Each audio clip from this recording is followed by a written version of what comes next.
네, 오늘은 사사기서 1장 11절부터 21절까지의 말씀을 우리가 보도록 하겠는데요. 믿음과 순종에 대해서 한번 생각을 해보려고 합니다. 아시다시피 하나님께서 이스라엘의 각 지파에게 가나안에 들어오기 전에 이미 땅을 복으로 분배해 주셨습니다. 여기서 땅을 분배해 준다라는 것은 그 땅만을 이야기하는 것이 아닙니다. 땅을 사용해서 얻는 농산물이나 가축 등의 결과를 다 소유할 수 있다는 그러한 큰 축복을 의미를 합니다. 하지만 아시다시피 레위 지파는 제사장의 소명을 하나님께서 주셨어요. 그래서 그들에게는 땅을 주지 않으셨습니다. 대신 다른 지파들이 바치는 화제물, 그 화제물을 소유할 수 있는 그러한 축복을 레위 지파에게 주셨던 것입니다. 그런데 하나님께서 각 지파에게 땅을 분배해 주셨는데 그 지파들이 땅을 소유한 것은 아니었습니다. 왜 그랬냐면 하나님께서 명령을 하셨는데요. 가서 그들을 무찌르라, 그리고 그 땅을 차지하라고 하나님께서 명령을 하셨던 것이에요. 그래서 하나님께서 이 땅을 준다고 말씀을 하셨지만은 그 땅을 가서 차지하는 것은, 차지해야 되고 또 점령해야 되는 것은 이제 이스라엘 지파들의 어떻게 보면 소명이었고 사명이었던 것입니다. 그래서 이스라엘이 그 소명과 사명에 순종을 해가지고 행동으로 옮길 때 하나님께서 그 땅을 소유할 수 있도록 그렇게 주셨던 것이에요. 그래서 하나님의 축복은, 오늘 말씀을 보면서 생각이 드는 것이, 하나님의 축복은 하나님의 말씀을 믿고서 순종한 사람들이 차지할 수 있는 것이 하나님의 축복인 것이다 라는 것을 우리가 깨달을 수가 있습니다. 그 내용을 우리가 한번 보도록 하겠는데요. 유다 지파가 예루살렘과 헤브론을 점령하는 장면이 8절에서 이제 10절에 나옵니다. 이제 유다 지파에게는 이제 그 땅을 하나님께서 주셨는데요. 그래서 유다 지파가 예루살렘과 헤브론 지역을, 도시를 이제 점령을 했는데 20절에도 보면 나오는데 헤브론은 모세가 갈렙에게 준다고 이미 약속을 했던 곳이에요. 또 여호수아 14장 13절에 보면은 그 땅을 갈렙에게 분배했다는 말씀이 또 나옵니다. 왜 갈렙에게는 이러한 특혜를, 어떻게 보면 특혜라고 할 수가 있는데 헤브론을 갈렙에게는 주었는가? 아시다시피 그 가나안의 정탐꾼 12를 보냈을 때 다 돌아와서 보고를 하게 합니다. 하나님께서는 가나안에 가라고 하셨고, 또 그것 때문에 이 40년 동안의 광야를 거쳐가지고 왔는데 12명의 정탐꾼들이 갔다 오더니 10명은 가면 안 된다고 하는 것이에요. 여기 우리 들어가면 다 죽습니다 라고 말을 하는데 두 명만 하나님의 말씀대로 들어가면 할 수가 있습니다 라고서 말을 했던 사람들이 있었는데, 그 사람들이 바로 여호수아하고 갈렙이었던 것이에요. 그래서 그렇게 긍정적으로 하나님의 말씀을 믿고 긍정적으로 할 수 있습니다라고 말을 했던 그런 갈렙에게 이렇게 하나님께서 복을 내려 주셨던 것이에요. 갈렙의 믿음을 보고서. 그래서 갈렙이 믿음이 강했던 사람입니다.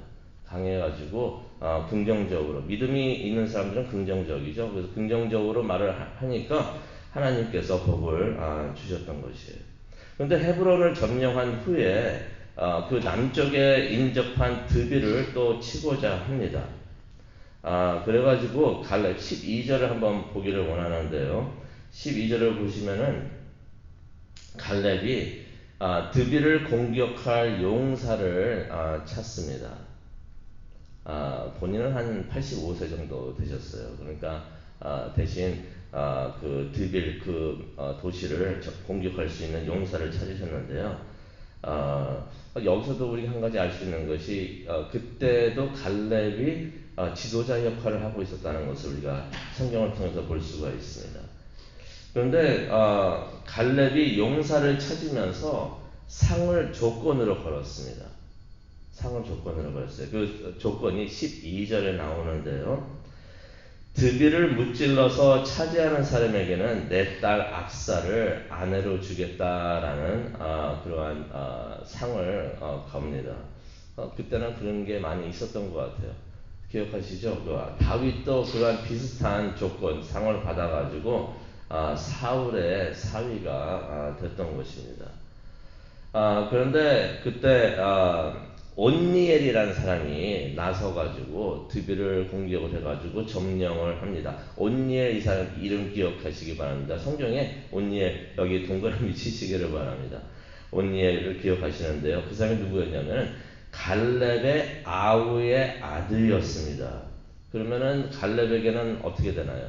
촌스가 조카가 됩니다. 아우의 아들이었으니까 이제 조카가 되는데 이 사람도 굉장히 믿음이 좋은 사람이었어요. 그러니까 이 갈렙 집안의 내력이 믿음이었던 것 같아요. 전통이 가풍이 믿음이었던 것 같습니다. 이 믿음이 좋았는데요. 이 온니엘을 왜 기억해야 되느냐? 뭐 여기서 큰 일을 했기 때문에 기억도 해야 되지만은 우리가 지금 보고 있는 게 사사기잖아요. 사사기의 첫 사사가 되는 사람이 온니엘인 것입니다. 그래서 사사기 3장 7절에서 11절을 보시면은 첫 사사가 온니엘인 것을 우리가 알 수가 있어요. 근데 이 온니엘이 용맹하지만은 이 사람의 성격이 남에게 뭘 부탁하고 그런 걸 못했던 것 같아요. 왜 그러냐면은 이 사람의 이제 아내 갈렙의 이제 딸이 되죠. 이름이 악사인데 결혼하는 날 무슨 일이 있었냐면요. 이 딸이 아버지에게 결혼 지참금을 뭐를 달라고 이렇게 말을 합니다. 이제 가고 있다가 이제 내려가지고 이제 아버지한테 부탁을 하는데 아버지 갈렙에게 샘물이 있는 땅을 달라고 14절에 나오는 말씀입니다. 샘물이 있는 땅을 달라고 이제 부탁하려고 합니다. 근데 그 부탁하는 거를 자기가 직접 안 하고 남편에게 시킵니다. 남편 온니엘에게 가서 아버지에게 가가지고 샘물이 있는 땅을 달라고 그렇게 말 좀 하십시오라고 말을 하는 것이에요. 근데 온니엘이 가서 열심히 잘 싸웠던 용사였지만은 그런 말을 못하는 사람, 부탁을 못했던 사람인 것 같아요. 아무 말도 못하고 쭈뼛해서 있으니까 악사가 직접 아버지에게 가가지고 샘물을 달라고 요청을 합니다. 그 내용이 15절에 나오는 것이에요. 그래가지고 갈렙이 딸과 사위에게 윗샘물하고 아랫샘물 다 줬다라는 말씀이 15절에 나옵니다. 왜 샘물이 있는 땅을 이 사람들은 원했고 또 그것을 복으로서 또 갈렙은 주었는가요? 샘물이 무척이나 중요했기 때문에 그렇습니다. 물이 없으면은 마실 수도 없고 생존할 수도 없고 또 가축이나 식물 그런 것도 기를 수가 없기 때문에 물이 참 중요했던 것이에요. 그래서 땅이 있어도 샘물이 없으면 아무런 소용이 없기 때문에 이런 땅을 샘물이 있는 땅을 원하고 또 이렇게 주었던 것입니다. 그 이후에도 유다 지파가 형제 시몬 지파와 함께 여러 도시를 이제 점령을 합니다. 16절하고 21절에 나오는데요. 그들이 승리를 할 수 있었던 이유가 있습니다. 19절 한번 보시기를 원합니다. 19절을 보니까 그들이 승리할 수 있었던 이유는 여호와가 유다와 함께 하셨기 때문이다라는 말씀이 기록되어 있습니다. 하나님께서 그들과 함께 하셨기 때문에 승리할 수 있었던 것이에요. 유다가 강해서, 유다가 똑똑해서, 유다가 능력이 있어서 이러한 도시들을 점령하고 차지할 수 있었던 것이 아니라 이 모든 것이 하나님의 은혜였다는 것이에요. 하나님이 유다와 함께 하셨기 때문에 그들을 앞에 가시면서 싸우시고 전쟁을 승리할 수 있도록 하셨기 때문에 유다가 이 도시들을 점령을 할 수가 있었다는 것입니다. 근데 19절을 우리가 계속해서 보기를 원하는데요. 19절 보니까 여호와께서 유다와 함께 계셨으므로 그가 산지 주민을 쫓아내었으나, 근데 여기서 계속 보면은요, 골짜기의 주민들은 평지에 살고 있었던 사람들을 의미합니다. 평지에 살고 있었던 주민들은 철병거가 있으므로 그들을 쫓아내지 못하였다. 이 사람들이 무엇을 가지고 있었냐면요, 철로 만든 전차를 가지고 있었던 것이. 평지에 살고 있으니까 또 기술이 발달돼가지고 그런 일을 하고 있었는데, 이스라엘은 전혀 철로 된 물건을 갖고 있지 못했었는데, 이 사람들이 그것을 갖고 있어서 쫓아내지 못했다라는 말씀이 나와 있습니다. 그런데 이 말씀을 우리가 잘못 이해를 하면요, 이스라엘이 이 평지에 사는 주민들을 내쫓지 못했던 것이 철로 만든 전차 때문에 그들을 못 내쫓았고, 이 말은 바로 전에 나왔잖아요. 하나님이 유다와 함께 하신다고 그러는데, 하나님이 유다와 함께 하시는데도 철로 만든 전차 때문에 이들을 이기지 못했다라고 해서 우리가 생각을 할 수가 있어요. 그런데 그것은 그렇지가 않습니다. 하나님께서 못하시는 일이 무엇이 있겠습니까? 사사기 2장 2절과 3절을 한번 가시게 되면요, 이런 말씀이 나와 있습니다. 이스라엘 백성들이 하나님의 말씀에 온전히 순종하지 않아서 하나님께서 그들의 땅에서 이방인들을 다 쫓아내지 않으셨다라는 말씀이 나와 있는 것이에요. 무엇을 의미하겠습니까? 말씀을 우리가 같이 생각을 해보면 어떤 것을 이해할 수가 있냐면은, 산지 사람들과 싸울 때는 유다 사람들이 잘 싸웠는데, 평지 사람들과 싸우려고 나가보니까 이 사람이 철로 만든 전차를 갖고 있는 것이 두려워했던 것 같습니다. 이런 사람들과 싸워서는 안 되겠구나. 솔직히 앞으로도 나오지만은 이스라엘 자손들이 가나안에 있는 이방인들과 싸우면서 다 내쫓지를 않습니다. 일부러 그랬던 것이 어떤 이유에서든지. 그래서 그들과 함께 그 땅에서 살게 되는 그러한 일이 나오는데, 이것이 나중에 이스라엘이 멸망하게 되는 불씨가 되는 것이, 우상을 섬기고 있었던 그런 사람들과 함께 타협해서 살기를 원했던 것이에요. 아마 이스라엘 백성들이 그런 마음으로 이 철로 만든 전차를 가지고 있는 사람들과 그 사람들을 다 내쫓지 않았는가, 우리가 이렇게 생각을 해봅니다. 오늘 말씀을 묵상하시면서 기도하는 시간을 갖기를 원하는데요, 우리가 말씀을 통해서 이것을 다시 한번 깨닫게 되는 것 같습니다. 사람들은요, 자신이 알고 있는 것들을 다 믿고 있다라고 생각을 합니다.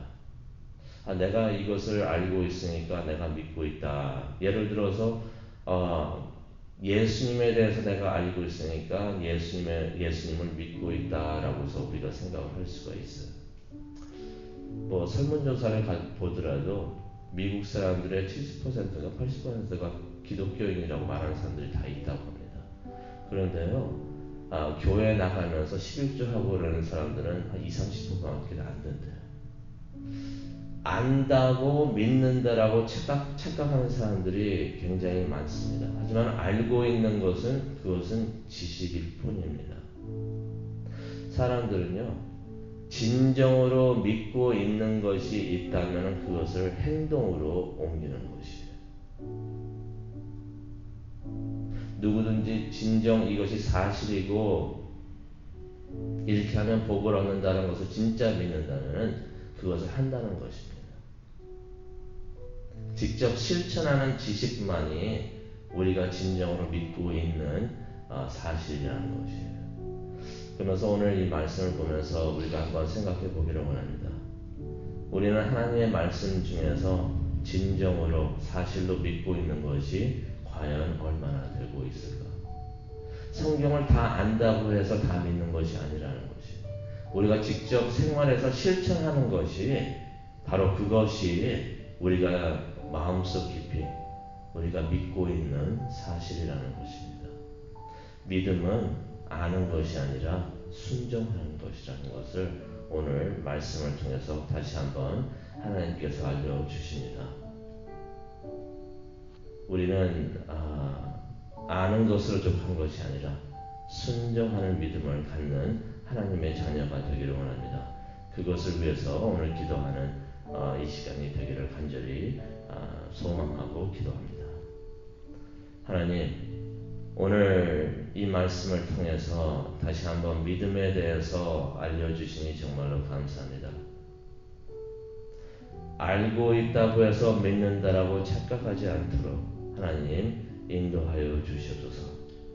과연 내가 하나님 말씀 중에서 무엇을 실천하고 있고 무슨 말씀에 순종을 하고 있는지 다시 한번 생각을 하면서 나의 믿음을 다시 한번 생각하는 우리 모두가 될 수 있도록 은혜 내려 주시옵소서.